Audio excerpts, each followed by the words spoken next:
Hola, ¿cómo estás? Esto es The Sherlock Block. Yo soy el profesor Panchi y bueno, en esta ocasión nos acompaña Spider-Man. No va a decir nada, no va a decir absolutamente nada, pero se me hizo un escenario bastante bonito, así que bueno.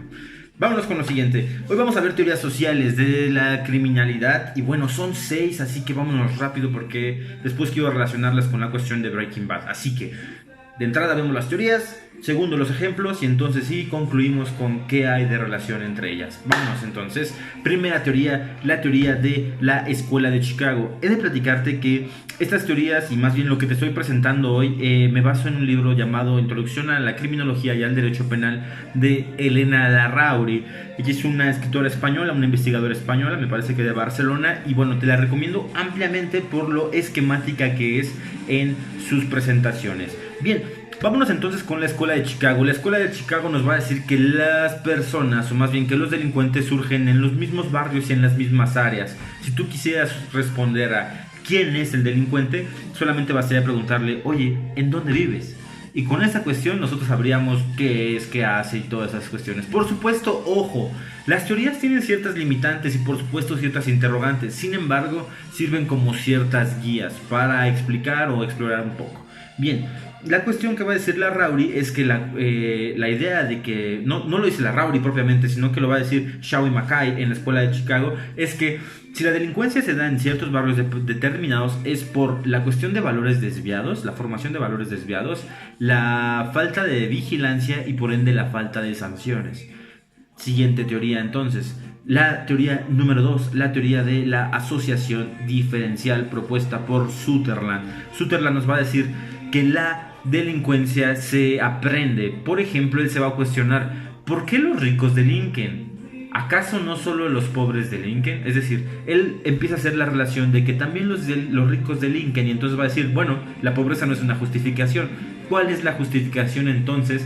Que la delincuencia es aprendida como un valor y además es transmitida entre los grupos sociales. Por supuesto, Sutherland también va a ser conocido por la cuestión de white collar, o más bien del delito del cuello blanco. Sin embargo, lo que nos interesa hoy es la relación que hace en la asociación diferencial.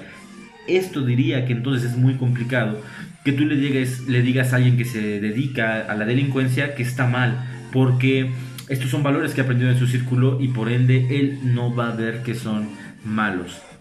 Siguiente teoría, la número 3, la teoría de la anomia. Tú la vas a conocer quizás por un autor llamado Emil Durkheim o Durkheim, que la relacionó mucho con la cuestión del suicidio. Sin embargo, en esta ocasión vamos a tener el abordaje de Robert Merton. Y Robert Merton lo que dice cuando hablamos de anomia es que más bien ve la anomia como una enfermedad social, como un estado social que impera, digamos, actualmente. ¿Cuál es la cuestión acá? Lo que nos va a decir aquí, por ejemplo, Robert Merton es que el problema es que tenemos una universalización de las metas. A todos les pedimos que alcancen exactamente lo mismo. Y esto es como lo planteaba Mujica, por ejemplo, el expresidente de Uruguay. Tú no compras las cosas, por ejemplo, un celular. Tú no compras un celular con dinero, tú lo compras con tiempo de vida. Quizás algunas personas comprar un celular de este le cuesta, no sé, un día.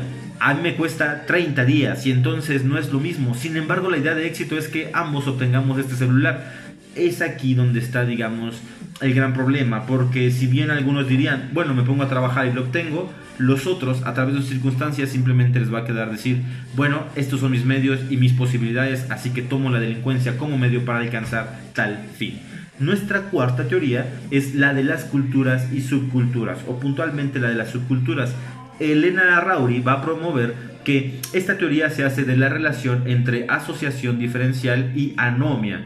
Lo que va a decir puntualmente es que, bueno, hay un grupo grande, hay un grupo hegemónico en lo social que marca la pauta de qué es lo que se tiene que hacer y qué es lo que no se tiene que hacer, y sin embargo habrá grupos más pequeños dentro de esa misma hegemonía. ¿Qué es lo que va a decir aquí? Pues bueno, los grupos van a compartir ciertos valores, ciertas metas y cierto reconocimiento puntual, particular, y lo que van a decir estos son, importa más lo que aprenda aquí que lo que aprenda en la grande, importa más el reconocimiento que puedo obtener en este grupo pequeño que puedo obtener en este grupo grande. Y entonces aquí es donde impera la ley de que va tener más peso aquello que aprenda en la calle que aquello que aprenda en la escuela. ¿Por qué? Porque la escuela es la enseñanza hegemónica, mientras que la calle es la enseñanza particular y las maneras en las que va a ser reconocido.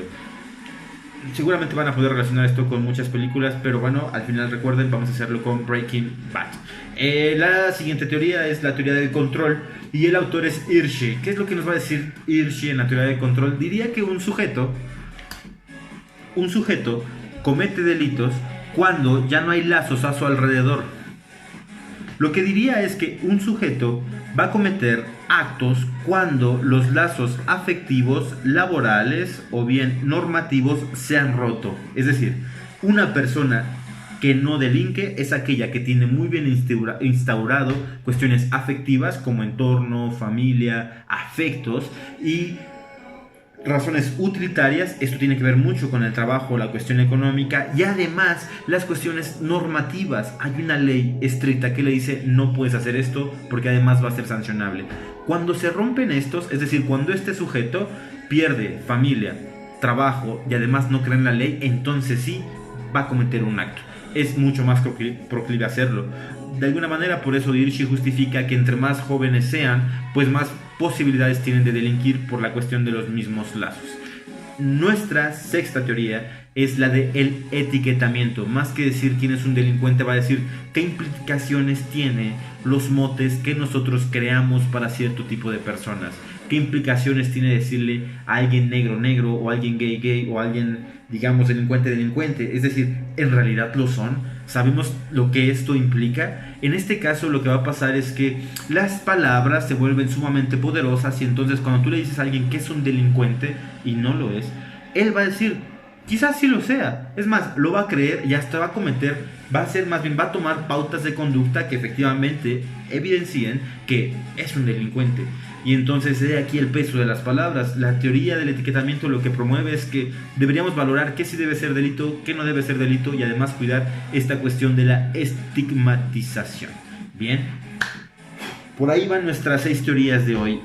Ahora vamos a tratar de hacer la relación con Breaking Bad, esta conocida serie de Netflix, donde vamos a encontrar a un tipo, por ejemplo, como Jesse Pinkman, como Walter White y otros. Les voy a platicar. La escuela de Chicago lo que haría evidente es que efectivamente hay distintas zonas, digamos, en la urbanidad, hay distintas zonas particulares donde viven determinados tipos de gente. Hay un chavo que se llama Combo, le dicen Combo, y este amigo es un vendedor de metanfetaminas. Si ustedes ven en dónde lo van a matar a Combo, pues ustedes pueden percatarse de que es una zona que efectivamente no tiene vigilancia y además que se entiende lo que hace ahí la gente. Es decir, hay ciertos valores como iguales, donde uno dice, bueno, pues está este chico, seguramente vende drogas, la gente va, se le acerca, le compra, pero ahí mismo lo van a matar. Y entonces esto hace evidente lo de la escuela de Chicago. La escuela de Chicago diría, ya ven cómo teníamos razón, de aquí son los delincuentes y aquí terminan los delincuentes. Segunda teoría, asociación diferencial. Hay que ver que Jesse Pinkman, quien es, digamos, el que empieza a distribuir la metanfetamina, tiene un grupo de amigos muy cercanos que de hecho van a empezar a ser, por así decirlo, sus dealers. Y entonces lo que va a pasar aquí es que ellos tienen valores, ellos no quieren, por ejemplo, venderse. Va a pasar otro ejercicio muy similar con un tipo como el tío Héctor, que es un narcotraficante que anda en una silla, digamos, de ruedas por la cuestión de su enfermedad, tiene esclerosis múltiple. Y entonces, cuando él tiene la oportunidad de delatar a quienes habían atentado contra su sobrino, no lo hace. ¿Por qué? Porque al final es un lobo de mar, es un viejo lobo de mar, es un tipo de la vieja escuela y jamás le va a confesar nada que ayude a los policías. Es decir, policías y delincuentes somos enemigos y yo no puedo darte nada. Además, él sabe que dentro de sus herramientas va a haber quien pueda venir y ahora sí hacer venganza o bien cobrar venganza de su sobrino Tuco. Siguiente punto entonces, anomia. Vamos a ver que por ejemplo hay uno de los ejes en la historia, diría que el principal eje o el personaje protagonista de la historia es Walter White, quien es el profesor de química que se dedica a la venta de metanfetaminas al descubrir que tiene cáncer. ¿Qué es lo que le preocupa a él? La cuestión económica no le es suficiente para dos cosas. Una, su tratamiento, y dos, mantener a su familia a sabiendas de que él va a morir. A él le diagnostican pocos meses de vida y entonces lo que dice, tengo que hacer algo. Lo que opta es, no puedo trabajar más. no me puedo vender. Y entonces lo que dice es, voy a hacer metanfetaminas, voy a generar el dinero suficiente y entonces sí, tomen familia, esto les alcanza al menos para hasta después de la universidad. Esto diríamos que es como una cuestión anómica. ¿Qué veríamos en nuestra siguiente teoría, que es la de las subculturas?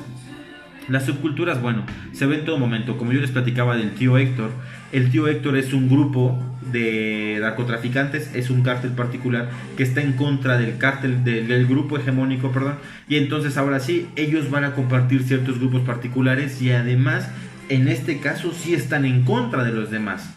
Hay que ver, por ejemplo, las referencias de cómo Jesse le habla a los policías, ¿no? Cuando les dice bitch, siempre, ¿no? Siempre, bitchy o yo, o hello bro, no sé, tienen como que ciertos, digamos, incluso pautas de conducta, ¿no? Entonces vemos que las subculturas están todo el tiempo, es decir, estos grupos particulares que chocan, no siempre según la Rauri, con un grupo general o hegemónico.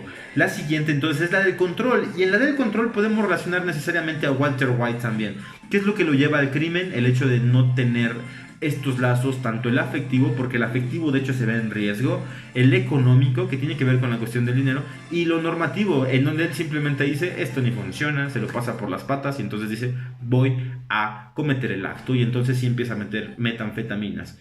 Los lazos se rompieron y entonces no hubo la cuestión suficiente para decir, lo hago. Y está el otro caso, que es el de Jesse Pinkman. Jesse Pinkman es un chavo, todo el mundo podría decir, bueno, este amigo tiene trabajo, tiene vida, tiene todas las posibilidades, pero lo que no tiene son lazos sociales, afectivos o normativos, incluso utilitarios, que se lo impidan. Recordemos que además es joven, ¿no? Entonces es un tipo que está propenso a, digamos, meterse en este mercado o en este nicho. Nuestra última teoría es la del etiquetamiento, donde tenemos que decir que hay un mote que la gente crea y entonces esta persona cambia su personalidad cuando lo adopta. Por ejemplo, está el caso de Walter White. Otra vez, Walter White es el protagonista de la serie, pero digamos que su nombre de esposo es Walter White, pero su nombre de narcotraficante es Heisenberg. Muy interesante porque Heisenberg proviene del físico que establece la teoría de la incertidumbre, y entonces sí podríamos ver que estos nombres incluso están muy bien pensados para ponerlos, porque es Walter White, porque es Jesse Pinkman y porque es Heisenberg. Sumamente interesante, pero seguramente eso va a ser tema y dilema de otro de nuestros episodios. Para cerrar hoy entonces simplemente tendríamos que considerar que en este tipo de películas en donde podemos ver la cuestión de culturas y subculturas, de grupos alternos al hegemónico que es como la social o la cultura, pues sí podemos ver la interacción social. Y quizás después tendríamos que ver qué hay con el interaccionismo simbólico propuesto por Max Weber, o bien de otras posturas sociales, ¿no? Incluso cuestionarles hoy en día a tipos como Chomsky, Byung-Chul Han, Zizek, Strauss y bueno, etcétera, infinidad de personajes. Sin embargo, hay que considerar entonces ahora 6 teorías. Sí podemos explicar a un sujeto criminal a partir de teorías, pero esto no es determinante. Hablemos entonces de Chicago, etiquetamiento, escuela de la cultura de las subculturas, anomia, asociación diferencial y teoría del control, o en otro orden. Hay que tener en cuenta, digamos, estas teorías para poder argumentar criminológicamente qué es lo que le sucede a un sujeto y además desde dónde lo estamos estableciendo. Teorías sociales, Breaking Bad, la relación para explicar la criminalidad. Y bueno, eso sería todo por hoy en este maratónico video. Me parece que es demasiada información, así que tómalo con calma para que lo digieras. Te recomiendo ampliamente 2 libros más que voy a anexar a mi bibliografía, y Elena Rauri, por supuesto. Así que bueno, vámonos. Si ves Breaking Bad, si tienes dudas, si viste las teorías y además puedes hablar un poquito más de esto, adelante. Tus dudas son bien recibidas y además necesarias. Así que vámonos, esto fue The Sherlock Blog. Yo soy el profesor Panchi y bueno, este es Spider-Man que solamente viene aquí, no dice nada, no propone nada, pero bueno, hace que se vea muy bien el escenario. Nos vemos, cuídate, esto fue The Sherlock Blog. Chao.